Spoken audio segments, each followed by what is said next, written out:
Seguimos hablando de Venezuela porque diputados opositores han denunciado que mientras la crisis en el sector educativo se agudiza con el pasar de los días, el gobierno insiste en invertir el dinero en armas y en prepararse además para un supuesto ataque extranjero.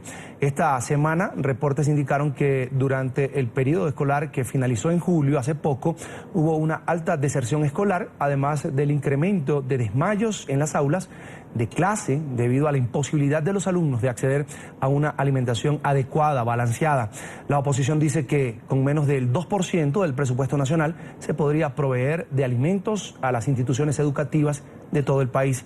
Sin embargo, el anuncio de Nicolás Maduro es este, ya lo van a ver. Voy a aprobar los recursos en dólares. Gracias a Dios, la patria tiene sus dólares bien cuidados. A pesar de la caída de los precios petroleros, ha aprobado 25 millones de dólares para comprar el armamento, los chalecos y el vehículo necesarios para nuestra Policía Nacional Bolivariana. Bueno, al parecer hay dólares guardados para invertir en armas, mientras los niños, ya lo decíamos, lo hemos denunciado aquí en reiteradas ocasiones, no tienen cómo regresar a sus escuelas. Esta situación ha sido denunciada no solo por dirigentes políticos de oposición, sino también por maestros, por educadores que se ven en la necesidad de alertar sobre la crisis que no solo viven los adultos en Venezuela, sino también los niños. Está con nosotros desde Caracas Ángel Medina, diputado a la Asamblea Nacional, dirigente del partido opositor Primero Justicia. Una buena tarde, Ángel, gracias por atendernos, bienvenido. Saludos, Carlos, saludos a todo Colombia y por supuesto a toda América y a todos los que nos te ven y nos escuchan. Un placer. Bueno, yo quedo sorprendido así de la nada en un acto prácticamente, aunque era con oficiales de la policía, con uniformados, pues Nicolás Maduro dice, saca 25 millones de dólares para invertirlos en armas. ¿De dónde sale este dinero cuando la Asamblea Nacional es la que aprueba presupuestos y este tipo de gastos? ¿Cómo hace Nicolás Maduro para poder invertir en armas cuando la necesidad está precisamente en otro punto de la sociedad? Pero no solo eso, Carlos, sino que a mediados de este año el propio Maduro aumentó la cifra del convenio Cuba-Venezuela a 4.000 millones de dólares, que es una cifra infinitamente superior a estos 25 millones de dólares que van para equipamiento de la policía, que a entender la situación que viven las policías regionales y la Policía Nacional sería como una gota en todo el mar, es decir, 25 millones de dólares que no alcanzan para nada. Pero más allá de eso, estamos comenzando por la consecuencia y no la causa, es decir, acabamos de escuchar y acaban de ver todos los que están viendo el programa, cómo la educación está fallando en Venezuela, cómo el tema de los útiles escolares, de lo que tiene que hacer un padre para llevar un hijo, es todo un esfuerzo sobrehumano en Venezuela para llevarlo al colegio. Entonces, la causa de la violencia no se ataca con más policías y con más armas. La causa de la violencia se ataca con mejor y más educación. Y eso es un tema fundamental entendido en todo el mundo. Y eso, repito, se está aquí atacando las consecuencias y no se atacan las causas de un problema tan grave como la inseguridad que vivimos en Venezuela. Ángel, desde el Parlamento, ¿qué van a hacer? ¿Qué están gestionando desde ya?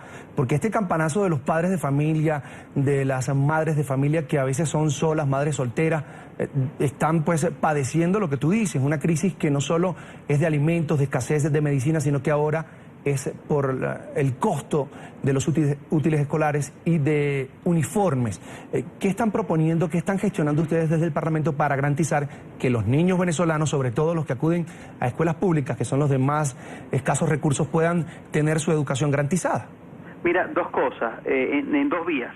La primera tiene que ver con el tema de los padres y eso tiene que ver con el tema de los salarios de todos los venezolanos. Ahí estamos proponiendo una ley para la protección del salario de todos los venezolanos que permita no solamente tratar de cubrir estos gastos en materia educativa, sino en materia de salud, en términos generales, hacer digna la vida de todos los trabajadores del país. Eso por un lado, que efectivamente ataca el tema educativo, pero por el otro estamos viendo el sistema educativo y estamos proponiendo en la Asamblea Nacional, de hecho estamos en este momento en la consulta pública, una ley de homologación de los sueldos y salarios de los maestros de todo el país, porque la educación es un tema de dos, de los padres y representantes y también del sistema educativo. Ambos en Venezuela estamos en una permanente crisis, ambos en Venezuela estamos sufriendo y padeciendo los rigores, te repito, de un gobierno que ataca las consecuencias, pero olvida que las causas están en lo más básico, que es la educación, que es la garantía de la vida y sobre todo la transparencia de los recursos. Ángel, decías que Nicolás Maduro incrementó el convenio Cuba-Venezuela a 4.000 millones de dólares, si no me equivoco, o si me equivoco me corriges. ¿En qué se benefician directamente las familias venezolanas o de qué se benefician con este convenio? Miren, lo mismo que nos hemos beneficiado en los últimos 15 o 10 años que lleva este convenio, en absolutamente nada. Es decir, aquí la primera etapa de ese convenio fue en materia de salud y hoy vemos cómo están los dispensarios, módulos de barrio adentro, los módulos de CDI, que son los módulos que se hizo bajo el convenio Cuba-Venezuela, que prácticamente no funcionan, y a la par los hospitales y ambulatorios del país tampoco están funcionando. El propio convenio hablaba del tema deportivo, y efectivamente esos son todos convenios, el tema deportivo, el tema salud, el tema cultural, son todos convenios que en los últimos 5 o 6 años no están funcionando, no están rindiendo nada para los venezolanos. Y hoy, en medio de la crisis terrible que vivimos, en medio de la escasez de divisas que tenemos, entonces tienes un presidente que aprueba $4.000 millones más que, repito, bien pudieran haberse utilizado para todo el sistema educativo nacional para construir esas 6.000 escuelas, por ejemplo, que hacen falta. La Asamblea no puede parar ese tipo de gastos, ese tipo de convenios, Ángel, tomando en cuenta que, según ustedes, según algunos venezolanos, la necesidad está en otro sector.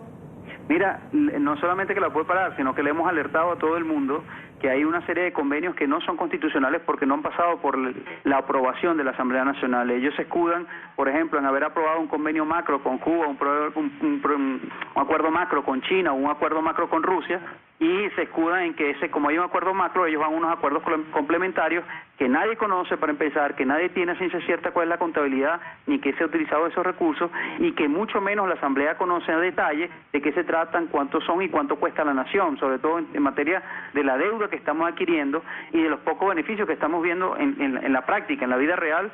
Los venezolanos no estamos viviendo ni estamos teniendo ningún beneficio de estos convenios, que hasta ahora son 1.000 millonarios, y la Asamblea Nacional ha ejecutado labores de control, de investigación, pero también ha promovido acciones legislativas, actos legislativos y proyectos de ley que busquen parar esta sangría y estos convenios que nada le rinden a la nación y que muy oscuros y muy opacos son para todos los ciudadanos. Ángel, permíteme otra consulta más. Durante la Revolución Bolivariana, los gobiernos del presidente Hugo Chávez, se decía que uno de los logros del mandatario era esa conexión con el pueblo, porque le había enseñado cómo estar en lo público, cómo gestionar, cómo fiscalizar. ¿Tú crees que esto en realidad fue así o nada de esto ocurrió? Tomando en cuenta que si la situación está tan grave, si el derroche por parte del gobierno es como lo dice Ángel Medina, pero que es un dirigente de oposición, pues pudiéramos darle el beneficio de la duda del por qué los ciudadanos, como tal, de cualquier tendencia política, no se rebelan y exigen cuentas al propio gobierno de Nicolás Maduro. Mira, el tema es que aquí, por más que ha sido el discurso de apertura, de inclusión y de participación del pueblo en un gobierno, la gran verdad es que la poca transparencia es lo que ha determinado este gobierno. Fíjate, hoy los venezolanos que exigimos que nos den cifras, por ejemplo, de la inflación, que es una cifra que cualquier nación maneja y cualquier nación permanentemente está publicando para tener conocimiento y conciencia real del problema en que estamos. Hoy las cifras de inflación no se dicen ni se publican, desde hace muchos años no se publican. La cifra de inseguridad, hoy está diciendo que le va a dar $25 millones a la policía, pero la gran verdad es que en Venezuela no hay cifras oficiales sobre la inseguridad. Y las pocas cifras que hay son producto de las labores periodísticas que se hacen. Es decir, no hay transparencia, no hay oferta real de brindarle información efectiva, detallada a los ciudadanos, y eso pasa también con la propia Asamblea Nacional, que nos hemos cansado de solicitar información oficial y siempre permanentemente se nos ha sido negada, y la que hemos alcanzado y la que hemos obtenido es producto de las investigaciones casi que detectivescas con las instituciones públicas. Así que ese discurso de inclusión y de participación y de poder popular solo quedó allí, en el discurso, porque la gran verdad es que hoy más que nunca, para los venezolanos y para las instituciones, la administración pública es opaca. Ángel Medina, diputado opositor venezolano, dirigente del partido opositor Primero Justicia, gracias por estar con nosotros. No, gracias a ti, Carlos, y gracias a todos. Una buena tarde.